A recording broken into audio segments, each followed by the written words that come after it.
Hey, what's up everybody? Chris here, and I'm bringing you my review of Halloween Ends. It's been a while since I've posted a video review, but I've been waiting for this movie for a long time. I wanted to give you my fresh out of the theater take on this. And there's a lot to process with this one. I'll be really curious to hear in the comments below what you thought about this. I've got a lot of thoughts that I want to share, but anyway, let's get to it. So I think my biggest challenge with this new trilogy, so we're talking about Halloween 2018, Halloween Kills, and now Halloween Ends, is that in my own brain, I have an idea for what I would have done to a follow-up to the original 1978 John Carpenter movie. And it wasn't anything like this. I mean, if anything, it was maybe a combination of some of the things you see in Halloween 2018 and Halloween Kills, but only a little bit from Halloween Kills. So I think in my head, I always, when I go into one of these movies, have to kind of put away the thought of, well, that's a crazy decision. I would not have done that at all. I have to just totally forget about that and appreciate the movie for what it is and sort of take it on its own merit. And this is a complete departure from anything that I would have expected. And I will go on by saying that I did enjoy Halloween 2018. Halloween Kills, there was a lot I liked about that movie, a lot I didn't like about that movie, most notably sort of the mob scene you've got in the hospital there. But I like the idea of Haddonfield as a town and sort of the heartache and the terror and sort of the grief that they've experienced over the 40 plus years of Michael Myers' existence.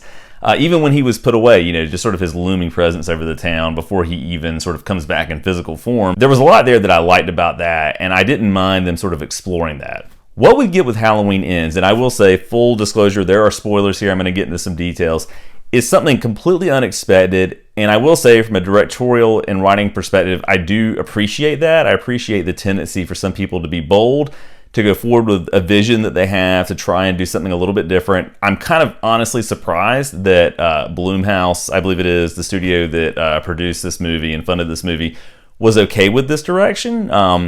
That's not to say that I thought it was necessarily bad. If I had to find one word to describe this movie, it would be interesting. Now, on the flip side of that, that doesn't mean that I really loved it either.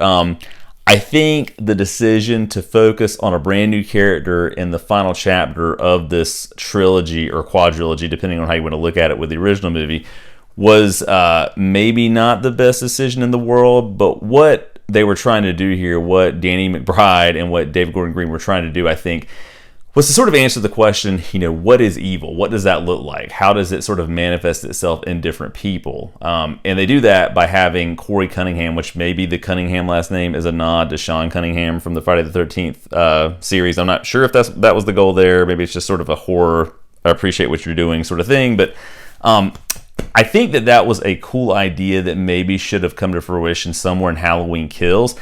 I feel like this movie, in a lot of ways, would have been better served if it was really solely focused on Michael and Laurie and their conflict, you know, consistently throughout. I think that's the easiest way to sort of tee this up for a home run type of offering.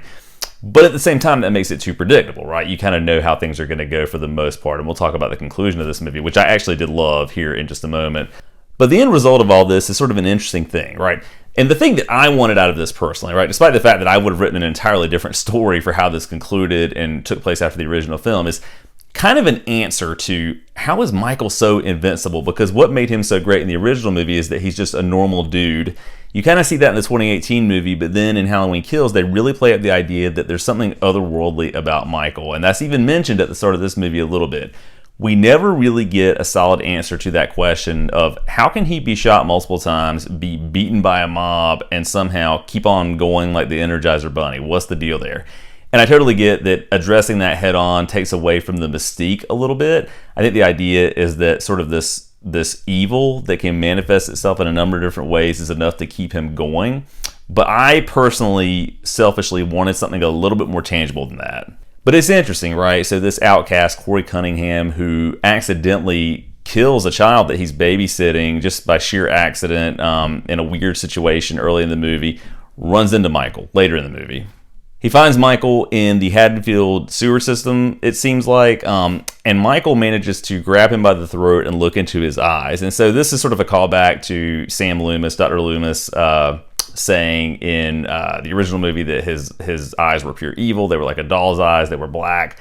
And he somehow manages to communicate that evil directly into this character of Corey Cunningham, who then becomes sort of a copycat killer of sorts. Not exactly. Certainly he's not on the same level of Michael, and they never really, put that pretense out there that that's going to be the case. But he starts doing a lot of the same things, and it's weird in that Michael lets him sort of do that. And I don't want to say he takes him under his wing, but he sort of, communicates with him in some way. There's no word spoken by Michael, of course, in this movie, as is the case with all the movies, but there's sort of this weird relationship between the two, and I'm not sure if the writers were trying to communicate that, Michael knew that his end was near and he wanted to make sure that his evil essence somehow had a path forward. I'm not sure what the deal was with that. I think it's really more of a metaphor of how, people wrestle with their own demons. And there's literally a scene where Michael and Corey are wrestling and Corey's trying to take his mask and does get his mask. And that's a whole weird thing in and of itself. But this is a movie where I think there's a lot to unpack. And I think it's meant to be watched more than one time. I don't know if people are going to have the patience for that, though. And I think that's what this comes down to, is how much patience do you have for something experimental? And that's what this ultimately kind of feels like. It feels like an experimental movie. Whether or not the capper to a franchise like Halloween really needed that sort of movie as the final movie, is up for debate. I can appreciate it, though. I appreciate what they were going for. It's definitely not what I would have done. I would have done something completely different to try and tie up this whole thing. But I appreciate them exploring Michael Myers and what he represents and sort of that essence of evil in a way that is unexpected. And it does make the movie a little more unpredictable as a result. But again, you do have to have some patience to make it through this, I think, and to appreciate it for what it is. And a lot of people are going to absolutely hate it. I mean, I just know that's the case. I've already seen some of the online sort of responses to the movie, and I'm not surprised by that at all, because it is a bold departure from what you would expect. And again, that's going to cause a lot of divisiveness. I've seen some people say that they think this is the last Jedi of the Halloween franchise, and whatever, that's fine. I do think it's one that I'll rewatch. I think there's a lot to sort of take away from it and to process, and that's just sort of the nature of what it is. But I did want to address the actual finality of the movie. So a lot of times you get horror movies where there's not really an ending. Halloween H2O kind of gave you that ending. They sort of retconned it with Halloween Resurrection, which was absolutely terrible. I actually liked H2O a good bit, even though there were some things with that I didn't like, most notably the mask and some of the other story beats. But anyway, that one had a definitive ending if it had just ended right there. This one's definitely got an ending. They wanted to leave no doubt about who won this battle. So the scene where Michael does eventually show up in Laurie's home and she takes him on one-on-one is a great setup. I really think in 2018 their confrontation was a lot better, but the final no-holds-barred sort of situation with them I think was handled really well. Essentially, Laurie's got him sort of pinned to her kitchen counter with knives in both hands and an arm, and eventually Allison shows up and they cut his wrist, they slit his throat, and then they sort of come back to this theme that you see in Halloween Kills where the whole town is like, we need to make sure this is done once and for all. And the police are like, no, this is not how you handle the situation. You have to go through sort of the normal routine. And one of the officers that arrives from the earlier movie is like, no, we're not doing that. We're going to make sure he's dead. So they literally tie him to Laurie's car and drive him around town, take him to the local auto mechanic place that has a giant metal shredder, and they dump him in the shredder, and you see his body just completely cave in and be torn to pieces. So for all intents and purposes, Michael Myers is done, unless something crazy happens in a sequel, because of course it could, and unless somebody totally reboots it, which I would not be surprised by at all, it's done. And I do like the way that they worked in a ton of different homages to the other films in this, especially when the final shot, or final shots, plural I should say, where you see all the different kind of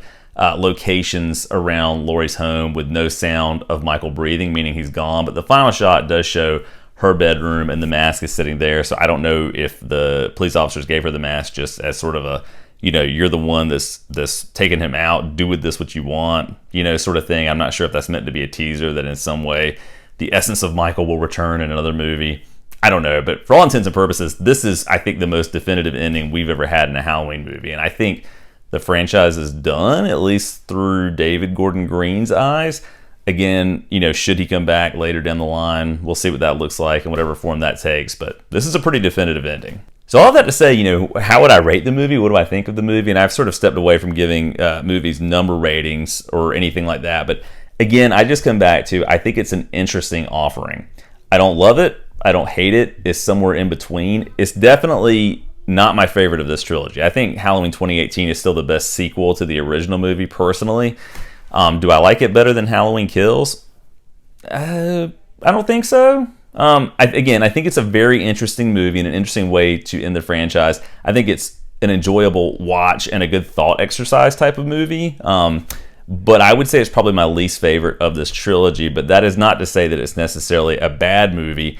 It's just sort of this weird experimental thing that sort of sets apart from the other movies, and so you kind of have to take it for what it is. So, you know, that's not me doing mental gymnastics trying to say that I like it. It's just one of those things that I don't fully know what my take on it would be at this moment, having just seen it.